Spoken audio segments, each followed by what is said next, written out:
It is May 28th, 2024. It is our 2 o'clock Commissioner Consent Agenda meeting. Let the record reflect that there was no written testimony that has been received so far for today's agenda items, and then we will start off with the pledge. If everyone would please stand. I pledge allegiance to the flag of the United States of America and to the republic for which it stands, one nation, under God, indivisible, with liberty and justice for all.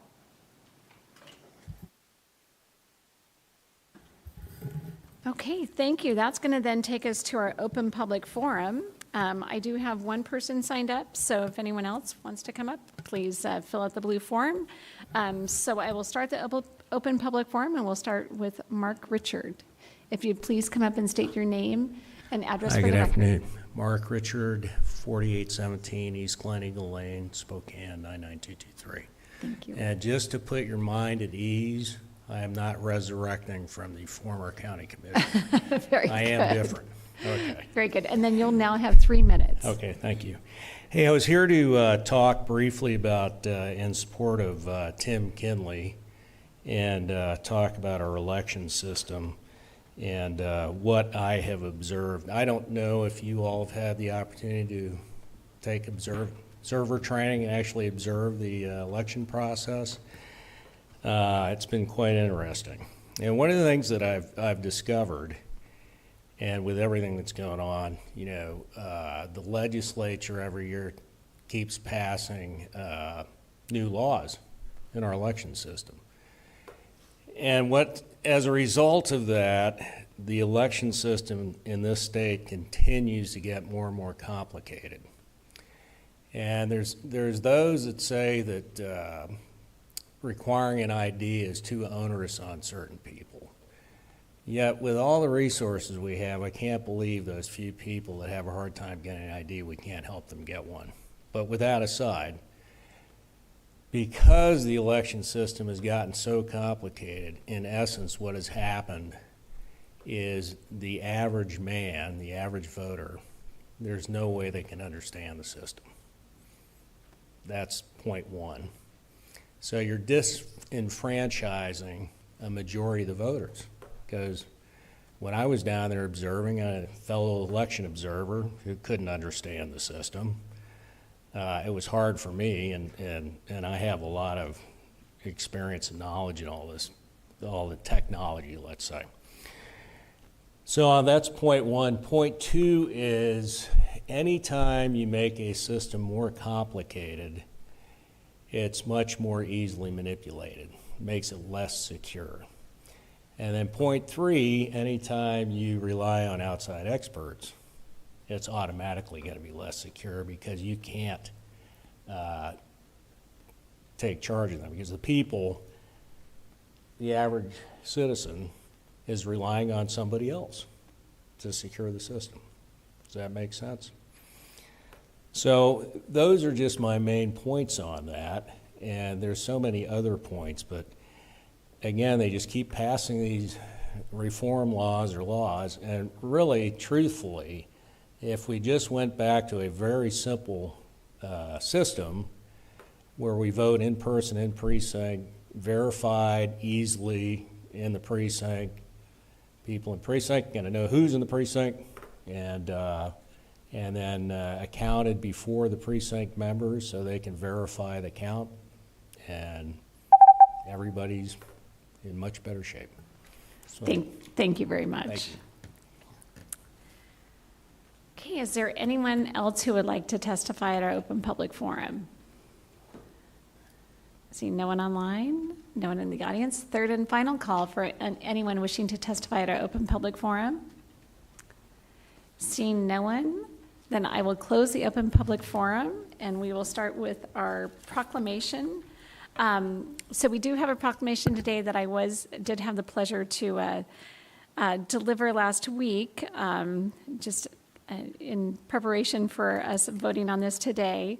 Eric Johnson is the WASAC Executive Director, so our Washington Association of Counties Executive Director, and he was not able to join us today. This is his last week, and so he's very busy. And so we did do a proclamation along with several other counties across the state to recognize him for his leadership, his hard work, and his dedication to the state counties for the last, I believe he's worked for them for 19 years, 16 of which of those were as executive director. I've had the pleasure of I'm the current past president, so I've had the pleasure of working with him directly over the last 3 years, and it's been a true honor, and we will truly miss him. He's going to take some vacation time and go fishing, as I think a lot of people when they retire do, so very excited for him. So we will not read the full proclamation today, but I will look to my fellow commissioners to make a motion to approve it. Madam Chair, move to approve items 3, which is the proclamation, then items 4, 5, and 6, including all sub-items on today's agenda. Second. Okay, so I have a motion and a second for items 3, 4, 5, 6, just making sure, and all sub-items as presented on today's agenda. And then as I do that, I didn't neglect to state that we have 4 commissioners that are present. We have Commissioner Jordan is on Zoom, and in the chambers is Commissioner Waldrop, Commissioner Kearns, and myself. So I just wanted to state that for the record. Sorry about that as we do this vote. Any items that anyone wants to speak to? Seeing none, all those in favor, please signify by saying aye. Aye. Aye. Aye. Motion passes unanimously. Then that will also take us to item 7, which is the final hearing item. Tessa is going to be coming up from our budget department to speak to this item. This is in the matter concerning supplemental appropriations to various Spokane County funds, departments, budgets for the first quarter of 2024. Perfect, thank you. We'll start off here with a few of these in the general fund for the year 2023, just kind of closing out the books, cleaning things up. The first item here is the sheriff's extra duty appropriating 2023 revenues to support program expenditures. Item number 2 is the WSU extension, a transfer from 2023 contingency to support the WSU extension for a small M&O shortfall and then year-end accounting entries related to a copier lease. Item number 3 is for 2024, and that is, 2023. Reading ahead here. That is for the Scrap Spec Clinic, a transfer from contingency as well for year-end M&O shortfall. Item number 4 is also for 2023, and that is related to the Sheriff's Safe Streets Task Force DUFB, which is a designated unreserved fund balance in the general fund. So that is monies that have been saved and reserved, and we're supporting a capital purchase in 2023.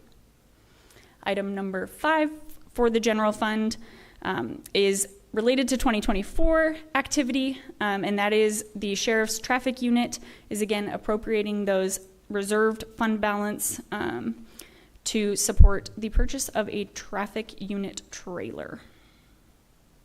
Moving on to the other funds, several of these again relate to 2023. The first is appropriating 2023 fund balance for the Clerk's Legal Financial Obligation Fund for 2023 unanticipated expenses. Item number 7 is appropriating additional revenues that were brought in to the Tourism Promotion Area Fund. All of the TPA revenue is then transferred back out to Visit Spokane and Spokane Sports per an agreement we have with them. We just brought in more money than we thought we would in 23, which was a positive. Number 8 is related to solid waste. They appropriated 2023 fund balance to the tune of $1 million related to city solid waste disposal fees. Item number 9 is related to 2023 activity appropriating fund balance for the sewers general facility charges to cover unanticipated expenses. Item number 10 is 2024 activity. We are bringing the Liberty Lake Regional Park Capital Project in the Capital Project Fund just kind of back into balance for the year.